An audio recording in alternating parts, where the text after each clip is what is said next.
بكم في حلقة جديدة من آخر أخبار أعظم نادي في الكون. امبارح طبعا كلنا شفنا الخناقة اللي حصلت ما بين محمد الشناوي والدكتور بتاع النادي الهلال السوداني، اللي بعد الماتش زادت لما لقينا ديانج راح بيجري على الشناوي وشعب يقول له اوعى. النهارده نتفاجئ الصبح صحينا كلنا إن سبب الخناقة إن دكتور الهلال السوداني رش محمد عبد المنعم ببنج. رش ببنج إيه يا عم؟ أنت هتخطفه؟ دكتور أعضاء أنت ولا إيه؟ مش فاهم يعني. يعني موقف غريب يعني. أنا قبل حتى ما أطلع أتكلم فيه دورت على كذا مصدر عشان الواحد مبقاش يطلع ويقول كلامه وهو مش عارف مصدره. انما كله امبارح اتكلم عن الموضوع ده بالليل، والنهارده مكتوب في الجرايد، والنهارده كله بيأكد القصه دي، لدرجه ان الاتحاد الافريقي هيفتح تحقيق في الموضوع ده. ما هو ده اساسي. ده اساسي. ده اصلا الموضوع ده لو ثبت المفروض ممكن يحصل تغيير في نتيجه المباراه. انت لعيب كده رشيته ببنج، يعني اللعيب ده ما بقى بيلعب خارج تركيزه تماما.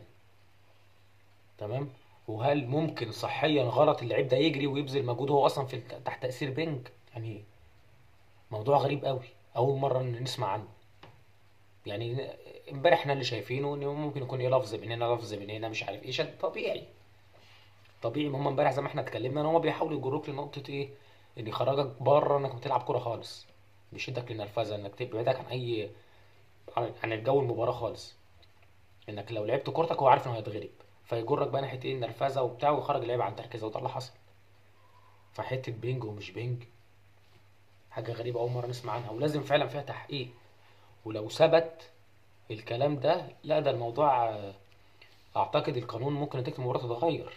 انت لعيب بيلعب خارج تركيزه تماما.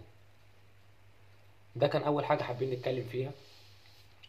تاني حاجة، خبر امبارح كابتن سيف زاهر بيأكد عليه، وهو النادي الاهلي شبه خلص تماما صفقة المهاجم.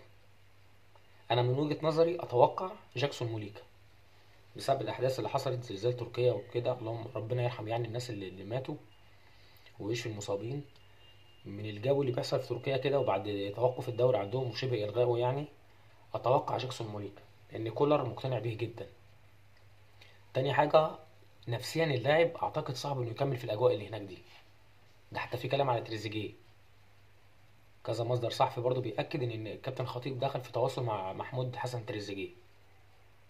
فهو اكيد بعد زلزال تركيا ده، وان في كذا اكتر من رياضي ولاعيب كرة بالتحديد ربنا سبحانه وتعالى يرحمهم يعني، توفوا في الحادثة دي، في الكارثة الطبيعية دي. فاعتقد ان في كتير لعيبة يعني هتبتدي تعيد حساباتها تاني في فكرة الاستمرار في تركيا.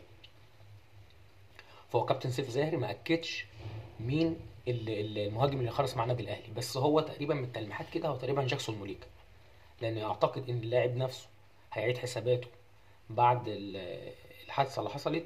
تاني حاجه، توقف الدوري هيرجع الانديه كلها عندها مشاكل ماديه، ده شيء طبيعي. طبعا توقف النشاط مع طبعا هتفضل بتدي لعيبه مرتباتها وبتدي العاملين مرتباتهم وكل حاجه تفضل ماشيه، يبقى انت بتصرف ومفيش دخل، لان طبعا لما مفيش رعاة الدوري توقف. تمام. فاعتقد كده جاكسون موريكا، واتمنى جاكسون موريكا بصراحه، عارفينه ومتابعينه من فتره، وكولر مصمم عليه وعايزه، دي تفرق. لان امبارح حتى نسينا نتكلم عنها امبارح، من ضمن حسنات المباراه امبارح احمد القندوسي، النص ساعه اللي لعبها، لا لمسته للكوره، لا هيفرق، لعيب هيفرق. فده يوريك ان كولر عينيه لعيب على لعيبه حلوه فعلا، وعارف هو بيختار ايه وبيجيب مين. فمعنى ان كولر يفضل كان مصمم على جاكسون موليكا، لا ده هو كده الراجل ده فاهم هو عايز ايه وبيجيب ايه. فهو عايز موليكا نجيب له موليكا. اعتقد بعد الاحداث دي هيغير رايه. هو الموضوع اصلا كان الصفقه وقف بسبب الامور الماديه، لان بيقولوا بتجمعوا علاقه قويه بامير توفيق وكده، فاعتقد ان دي المهاجم اللي بيقولوا عليه ان هو النادي الاهلي توصل مع الاتفاق يعني. التاني حاجه تريزيجيه، يا ريت يا ريت.